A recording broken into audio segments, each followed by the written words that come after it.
গোটা দেশের মানুষ অপেক্ষা করছে নির্বাচনের জন্য, কিন্তু আইন শৃঙ্খলা পরিস্থিতি যা দাঁড়িয়েছে সেটাতে আমি আপনার খুব সন্তুষ্ট হতে পারছি না। কারণ যে হারে রাজনৈতিক নেতৃবৃন্দকে খুন করা হচ্ছে, বিশেষ করে আমাদের দলের অনেক কয়েকজন নেতাকে হত্যা করা হয়েছে, খুন করা হয়েছে, আমরা এটা তীব্র নিন্দা জানিয়েছি, ক্ষোভ জানিয়েছি, কিন্তু সরকারের তরফ থেকে সেই ধরনের যে একটা ইফেক্টিভ ব্যবস্থা সেটা কিন্তু গ্রহণ করা হয়নি। আমরা আশা করব যে সরকার এ ব্যাপারে আরো দায়িত্বশীল ভূমিকা পালন করবেন, এই ঘটনাগুলো যেন পুনরাবৃত্তি না ঘটে ইলেকশনের সময়, সেই ব্যাপারে তারা আরো সক্রিয় ভূমিকা পালন করবেন। নিঃসন্দেহে আপনারা দেখেছেন যে উনি যখন আসেন সেই সময় আপনার ঢাকাতে নেতা কর্মীরা, সাধারণ মানুষেরা, তারা আপনার লক্ষ লক্ষ মানুষ জমায়েত হয়েছিল তাকে সম্বর্ধনা জানাতে।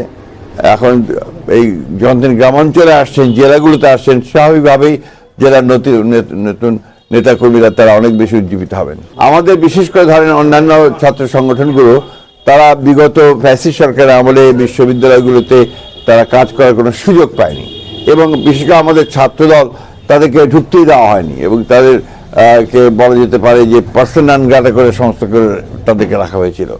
যার ফলে সেখানে এই সংগঠনগুলো, ছাত্রদের অন্যান্য সংগঠনগুলো, তারা বিশ্ববিদ্যালয়গুলোতে সেইভাবে তাদের সাংগঠনিক কার্যক্রম করতে পারেনি।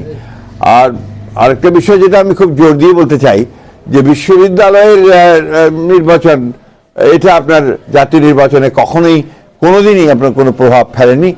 আমরা আশা করি এবারে সেভাবে কোনো প্রভাব ফেলবে না। গণভোটে আমরা নিজেরাই একই দিনে গণভোট এবং আপনার জাতীয় সংসদ নির্বাচন চেয়েছিলাম, সেভাবেই হয়েছে।